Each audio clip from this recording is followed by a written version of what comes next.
So we're under the truck now, and we're going to go ahead and put the locking bolts in. Now these are the factory bolts that came off on the lower that go into these 12mm holes in the bottom. So you're just going to go ahead and put the 2 factory bolts in these lower areas on both front and back.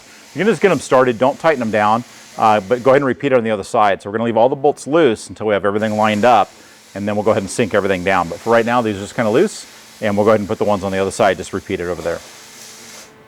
In bolt kit 1, you have the 7-inch long carriage bolts. Pretty obvious, they're really big. And you're going to put them in this way on the outside of the frame. So just bring the bolt up and get it up past the top of the bumper there and bring it down into the hole. And then once it's in the hole, all you got to do is just raise the head up and go through the opening that the head fits into.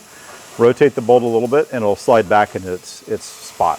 So for the one on the inside of the frame, you're going to come up. You can come up from below, up through the square hole on the top, and then go ahead and just reach up and put your washer, lock washer, and nut on there and get this started. So again, just to repeat, you're using the 7-inch long carriage bolt, and we've slid it up above, down through the hole, and then back, got the head up, popped in the hole. We took the other one, we flipped it around, we put it straight up, and we put our washer, lock washer, and nut on the top. This is ready for a washer, lock washer, and nut.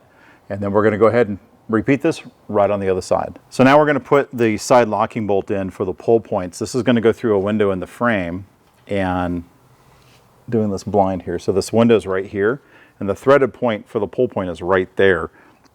It's a half inch 13 thread. We're going to be going through the frame and into the CNC machine pull point, or it's going to be the steel pull point, whichever one you've chosen for your truck. We're going to be using the 1.5" 13 2-inch long bolt, and with a washer, lock washer, and with a washer and lock washer on it. So that's just going to go up and thread right in to that machine point. And as I get it close, I'm not going to tighten it down just yet. I'm going to go ahead and do the other side. Of course, we're leaving everything loose while we're doing all this, and we're going to come back and torque everything down at once. So you're going to take your harness for your blind spot monitoring system and plug that in. Now you're going to make sure that this is really seated in there correctly.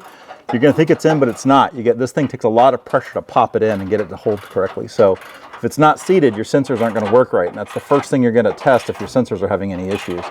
So make sure that this is plugged in all the way.